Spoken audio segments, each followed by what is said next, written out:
स्वामी समर्थ. प्रयागराजमध्ये सध्या महाकुंभ सुरू झाला आहे. जेव्हा 12 पूर्ण कुंभ भरतात तेव्हा त्याला महाकुंभाचे नाव दिले जाते. 12 पूर्ण कुंभातनं एकदाच हा महाकुंभ भरतो. हा कुंभमेळा हा 144 वर्षातनं एकदाच भरतो. कुंभमेळ्यात देशातील विदेशातील लोक येऊन सहभागी होतात. जगभरातील नागासाधूही या जत्रेमध्ये सहभागी होतात. 13 जानेवारी 2025 पासून हा सुरू झाला. कुंभमेळ्याचा समारोप मात्र 26 फेब्रुवारी म्हणजेच महाशिवरात्रीला होणार आहे. महाकुंभाचे मुख्य आकर्षण काय आहे तर आखाड्यातील नागा भिक्षू आंघोळीसाठी बाहेर पडणाऱ्या नागांची शैली अनोखी आहे.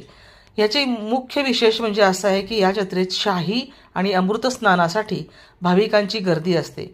कुंभमेळ्यात कपाळावर त्रिपुंड, अंगात राख असलेले नागासाधूंचा हठयोग, साधना, विद्वानांची प्रवचने आणि आखाड्याचे लंगर इत्यादी पाहायला मिळतात.